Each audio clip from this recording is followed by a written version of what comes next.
Hopefully you all should know who this character is. For those of you who have been locked up in a castle since the 1980s, this is Mario from the Nintendo video game series Super Mario Bros. Most people who see Mario are reminded of his iconic theme.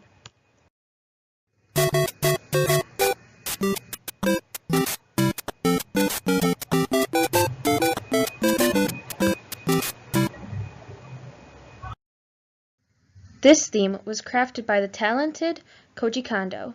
Koji Kondo should be placed in Dr. Sewell's Rock and Roll Hall of Fame because he has impacted lives everywhere with his memorable video game music. To begin, Kondo was born in Japan in 1961. As he grew up, he learned how to play the keyboard, and later in his youth he joined a cover band that played music from Deep Purple and Immersion Lake and Palmer. These bands would later serve as inspiration for him later in his career. In 1984, Kondo was busy being a broke college student. Seeing that Nintendo was hiring and being a fan of arcades at the time, he applied. Nintendo, who was currently desperate for workers, proceeded to snatch the young musician up. When Kondo began working at Nintendo, he worked on some lesser projects. Eventually, he came upon some huge successes. These successes were the themes for the Super Mario Bros. And The Legend of Zelda. These games proved super successful for Nintendo, and according to an online biography titled Koji Kondo, those games sold over 60 million copies worldwide. Since we have already listened to the Super Mario Bros. Theme, let us take a peek at The Legend of Zelda's theme.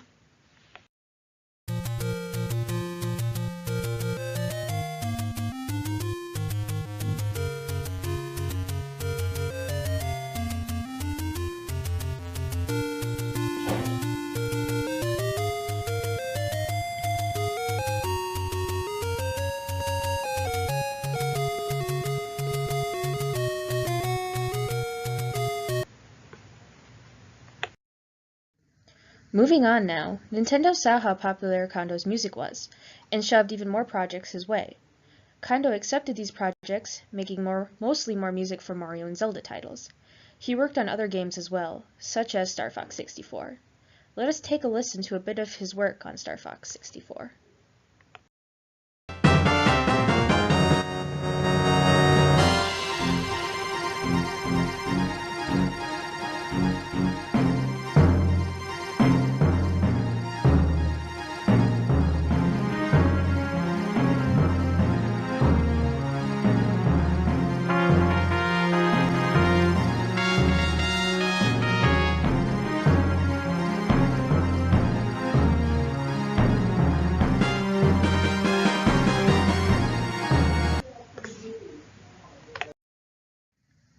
Continuing, Nintendo fans, and just video game fans in general, have been impacted by Kondo's work.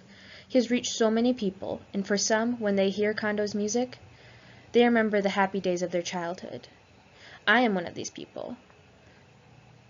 When I listen to his music, I remember being a small child around the age of 4, 5, and 6, just sitting in the living room and playing The Legend of Zelda Wind Waker, and just being so in love with the game and being so in love with the music. My love for Zelda runs so deep, I even have a Legend of Zelda tattoo. And just without his beautiful music, I probably wouldn't be as attached to the Zelda franchise as I am today.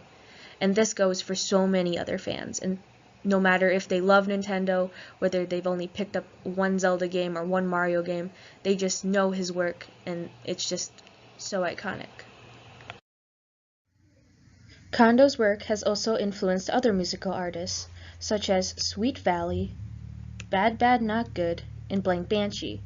These groups took inspiration and samples from Kondo's work to craft their own music. And even before I did this project, I had listened to some of Blank Banshee's work, and just hearing the little bits of Zelda sprinkled throughout their music is just, it brings back so many happy memories and just makes their music so much better.